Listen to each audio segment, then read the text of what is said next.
sărbători. Bun venit, Miha! Bine te-am regăsit, Dana! Ce frumoasă ești! Îți mulțumesc și tu ca de obicei. Superbă! Îți mulțumesc tare mult! Am dreptate, când te duci undeva într-o destinație, îți cari după tine și fardurile în bagaj? Bineînțeles, cum să nu? Se poate fără ne ele. dorim poze frumoase, ne dorim să arătăm bine seara, cum să nu?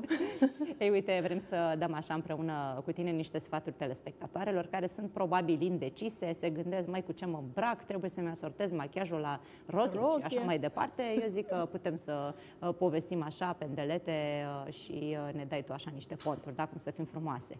Sigur că da. Anul acesta, pentru că știi foarte bine, anul trecut s-a stat în mare parte acasă, de fapt cred că toată lumea a stat acasă, anul acesta va fi o explozie de culoare, glitter, nu știu, machiaje îndrăznețe, dar și clasice, de ce nu? Se poartă foarte mult machiajul colorat, roșu, se poartă albastru, se poartă glitterul. Bine, glitterul în general de Revelion a fost nelipsit. Da, da, normal, praf de zâne, cum îi spune. Așa este. Machiajul grafic este iarăși foarte, foarte la modă, dar și machiajul clasic, uite așa cum ești tu, acest pin-up, care este foarte feminin. Înțeles, așa se numește, deci. Pin-up, da, machiajul Marilyn Monroe. Da, da, da, este clasic, adevăr că nu dai greș niciodată. Niciodată, așa este. Da, dacă nu ai foarte mult timp la dispoziție, îl realizezi repede. Asta dacă te descurci foarte bine cu eyelinerul. Da, da, da, întotdeauna e o provocare. Eyelinerul este o provocare, așa este.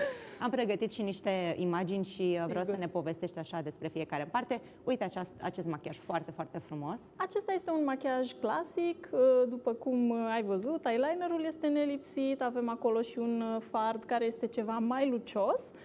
Buzele sunt într-o culoare neutră, ai văzut și tu. Practic este un machiaj clasic care se potrivește foarte bine seara.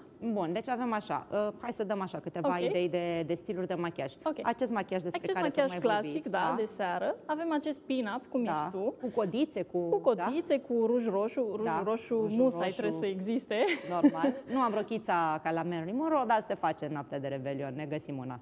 Găsești tu sigur una, sunt convinsă.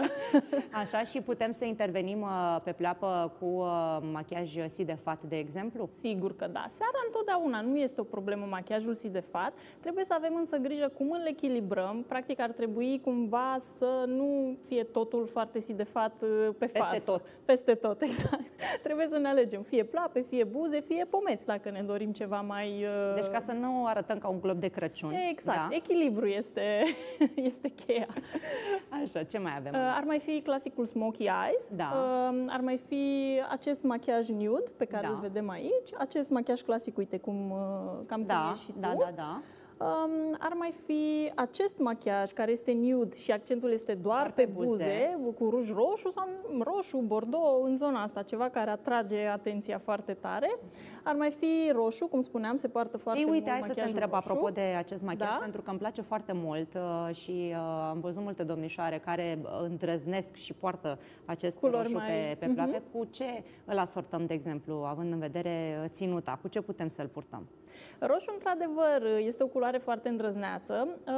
Dacă suntem și noi persoane mai îndrăznețe, putem să-l asortăm chiar cu verde. De exemplu, o rochie ca a mea, verde, s-ar potrivi foarte bine cu roșu, pentru că ele sunt culori complementare. Desigur, poate fi asortat cu culori neutre, acolo nu este nicio problemă. Da. Putem să ne ducem pe non-culori, pe alb, pe negru, bejul, bineînțeles. Da.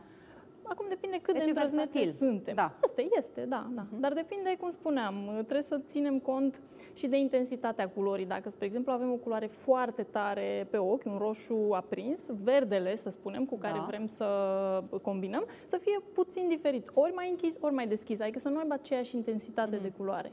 Uite, întreb și eu ca la medic, există contraindicații? Există persoane cărora nu le stă bine cu acest roșu? Da, există. Spre exemplu, ar trebui să evităm pe un ten matur, pentru că se va vedea artificial. Ar trebui să evităm dacă avem un ten cu probleme, să spunem acnee sau, eu știu, pete sau lucruri roșu, nu vrei puțin roșu, nu? Ca și la rujul roșu, cred că am vorbit despre asta. Spuneam noi că nu poți să porți ruj roșu dacă tenul are probleme sau dacă, eu știu, dinții sunt la o culoare foarte... Dar dacă ești așa trecută de o tinerețe, ca să spun așa. Ce înseamnă asta? Jur de 50 de ani. Se poartă? Ai văzut? Nu prea. Deci nu prea. Eu nu l-aș recomanda.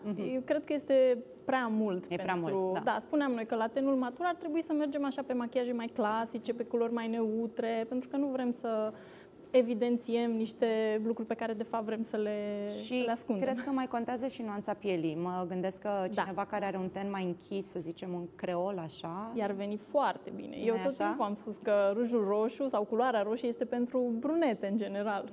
Se vede cel mai bine. Am mai văzut aici, am mai tras cu ochiul și am văzut un machiaj, uite și acest gen de Acesta machiaj. este un machiaj foarte în trend, este realizat de una dintre profesoarele de la școala noastră.